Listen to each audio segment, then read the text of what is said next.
O Senhor esteja convosco. Ele está no meio de nós. Proclamação do Evangelho de Jesus Cristo, segundo Marcos. Glória a vós, Senhor. Naquele tempo, os mestres da lei, que tinham vindo de Jerusalém, diziam que ele estava possuído por Beelzebu, e que pelo príncipe dos demônios ele expulsava os demônios. Então Jesus o chamou e falou-lhes em parábolas. Como é que Satanás pode expulsar Satanás? Se um reino se divide contra si mesmo, ele não poderá manter-se. Se uma família se divide contra si mesma, ela não poderá manter-se. Assim, se Satanás se levanta contra si mesmo e se divide, não poderá sobreviver, mas será destruído. Ninguém pode entrar na casa de um homem forte para roubar seus bens, sem antes o amarrar. Só depois poderá saquear sua casa. Em verdade eu vos digo, tudo será perdoado aos homens, tanto os pecados, como qualquer blasfêmias que tiverem dito. Mas quem blasfemar contra o Espírito Santo, nunca será perdoado. Será culpado de um pecado eterno. Jesus falou isso porque diziam que ele está possuído por um espírito mau. Palavra da salvação. Glória a vós, Senhor. Que a palavra de Deus perdoe os nossos pecados. Amém. Querido povo de Deus, antes de mais nada, hoje, toda segunda-feira, você tem as intenções, os nomes que foram lidos? Pega lá para mim. Sabe por quê? Primeira coisa, é um parênteses antes de ter falado, que a missa, no caso hoje, nós rezamos votiva, segunda-feira, pelas almas do purgatório. Quem está aqui está rezando pelos seus entes. E a missa foi encomendada, quer dizer, passaram na secretaria e encomendaram. Mas eu fico me perguntando, olha, 3, 4, 5. 5 páginas de intenção. Tem muito sentido alguém encomendar missa e não ir?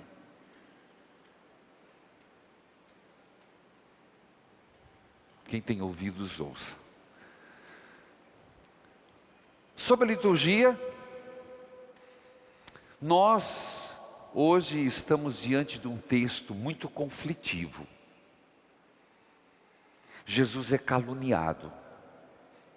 Jesus teve que lidar com a maledicência. É impressionante. Já no início da vida pública, Nosso Senhor recebeu muita lambada. E isso, eu dizia no ato penitencial, até na cruz: se fores o Filho de Deus, desce daí. Você não ressuscitou, não curou tantos, cura-te a ti mesmo.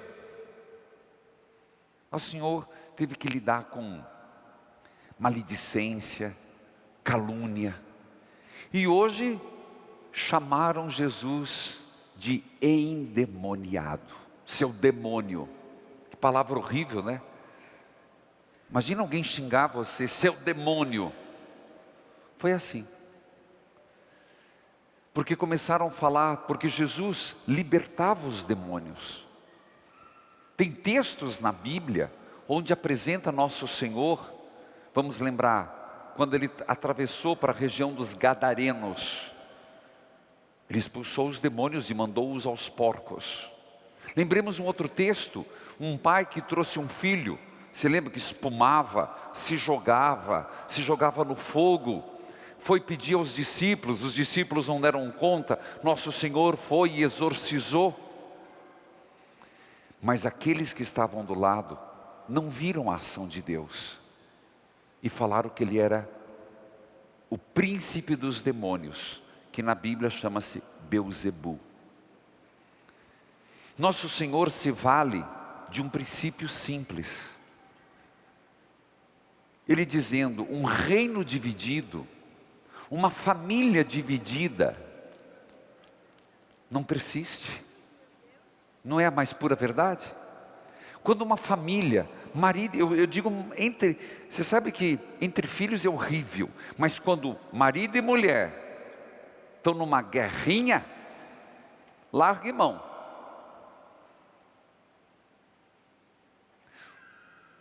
O que nós estamos vivendo hoje? Jesus está questionando e falando do espírito da unidade. Então hoje a nossa primeira prece, Senhor, o mundo de hoje está vivendo dividido. Países brigando por petróleo, por soberania, brigando por dinheiro, se matando por religião.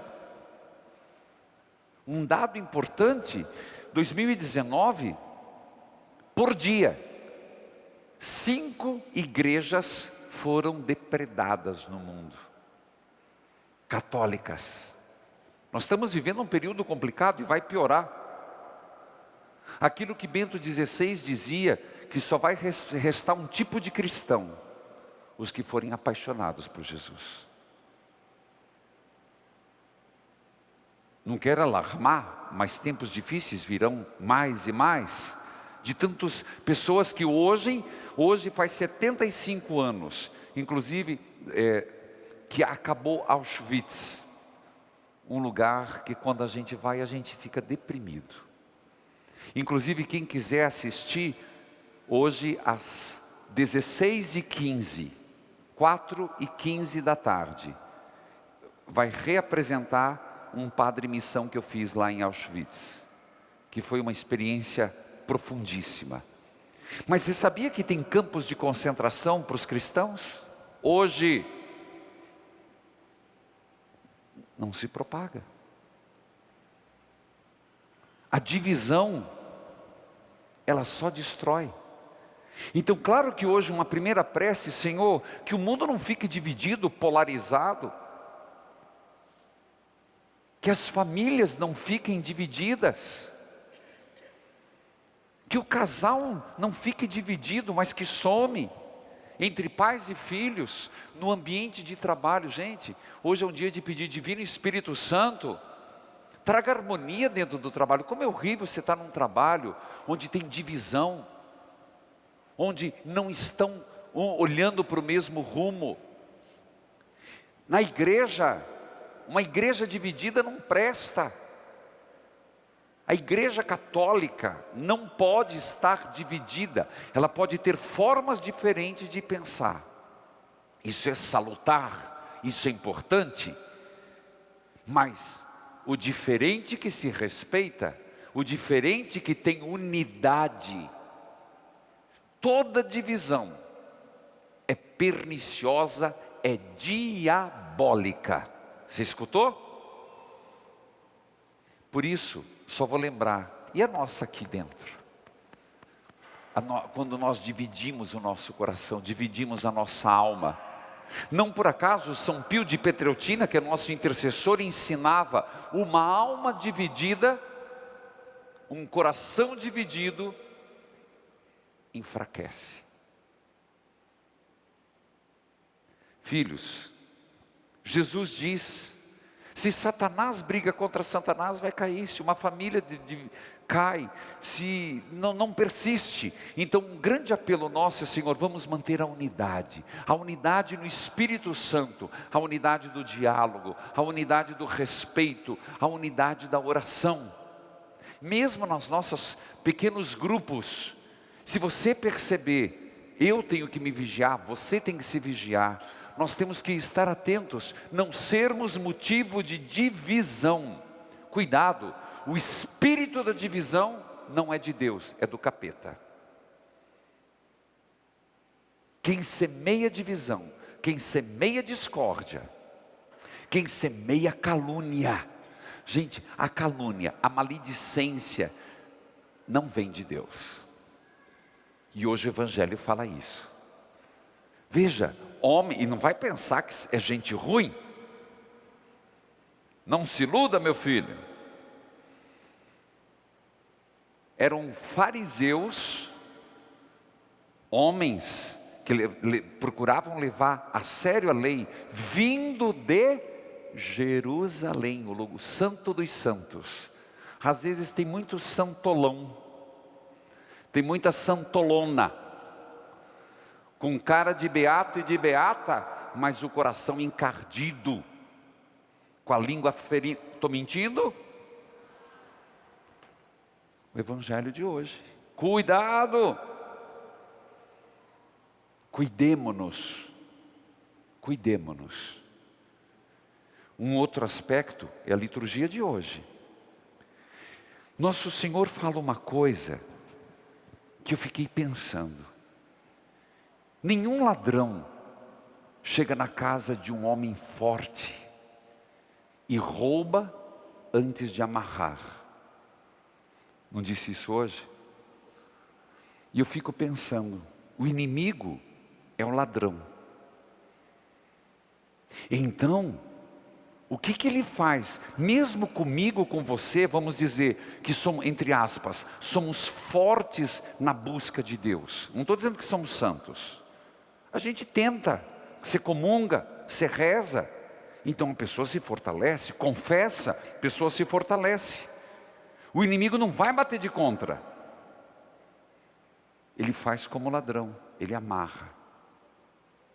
E eu pensava, eu estava no programa do rádio, e Deus me deu uma metáfora, uma luz.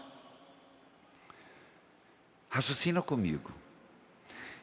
É claro que se for uma coisa grande, um cabo de aço, basta um que me domina. Não precisa nem cabo de aço, né? Uma corda forte, estamos perdidos. Mas o inimigo é astuto. Ele perdeu a santidade, mas ele era um anjo. Ele perdeu a sabedoria, ele não perdeu a inteligência. Me veio uma luz. Conhece linha de anzol? Conhece? Para pesca. Se eu passar uma linha, você quebra ou não quebra? Quebra. Nós somos mais ou menos fortinhos, somos, não é, seu Zé? Mas o inimigo não faz isso. Aí que está. O inimigo vem com uma linha e a gente vai dizer, mas isso aqui é um viciozinho. Isso aqui é uma bobaginha. Vou dar um exemplo. Isso aqui é uma coisinha só, falei mal de fulano. Uma coisinha. Isso aqui, faltei na missa no domingo. Mas também é uma linhazinha só. Eu fiz uma coisinha ruim, fiz uma futrica. Hoje eu não vou rezar. Mas é um dia só. Sabe o que é? Agora, se o inimigo, o que ele faz? Ele passa a linha fina e a gente fica iludido. Eu vou quebrar. Dos pés até os braços. Agora o desafio. Uma linha de anzol que é passada milimetricamente dos teus pés até o teu ombro. Você escapa?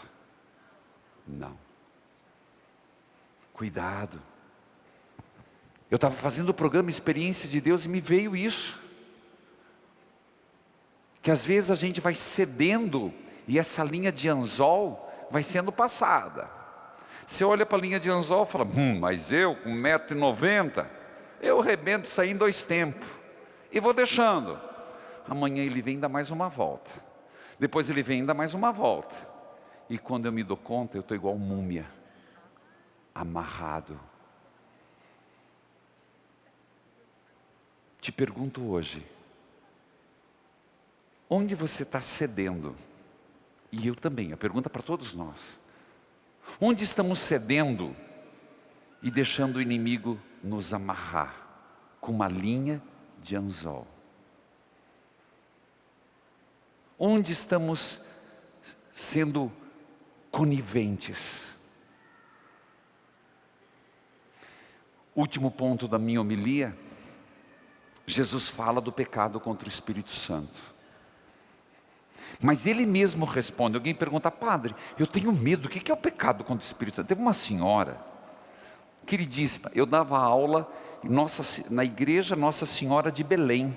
Eu saía da Vila Fani, pegava um ônibus até Guilhermina, de Guilhermina pegava, não sei, eu pegava o outro, o Ligeirão, e até Nossa Senhora de Belém, dava aula de teologia e de Bíblia. Teve uma senhora que quando chegamos nesse texto, ela falou assim: padre, eu tenho tanto medo de pecar contra o Espírito Santo que eu nem rezo para ele. Ela nem fala do Espírito Santo com medo de falar uma besteira. Falei: não, filha, pode falar do Espírito Santo. Lembro-me dela, não sei se ela vive ainda, muito querida. Dei muito tempo aula lá, em vários lugares. A blasfêmia do Espírito Santo, Jesus responde no finalzinho. Por que Jesus falou isso? Porque diziam que ele agia pela força do demônio. Qual que é o pecado contra o Espírito Santo? É a blasfêmia de você trabalhar contra a obra de Deus. O pecado contra o Espírito Santo, a blasfêmia, é de você pegar as dádivas de Deus e distorcer. Por exemplo, a Eucaristia é uma dádiva. E você trabalhar, verbalizar, blasfêmia é falar, denegrir, ofender, uma dádiva de Deus. Confissão é um presente de Deus, é a ação do Espírito Santo. E você distorcer contra a confissão. Ah, padre, então com coisas de Deus a gente não brinca? Entendeu? Quando eu disse que há certas coisas que não aceite piada, não aceite anedota. Há certas coisas que a gente, como cristão, tem que dizer: isso eu não falo, isso eu não brinco, isso eu não me oponho. Eu posso não aceitar, ter dificuldades, mas com a obra de Deus eu não mexo. É você se opor, distorcer e levar o outro a não acreditar. Porque o que os fariseus faziam? Ele age como demônio, abandone-o.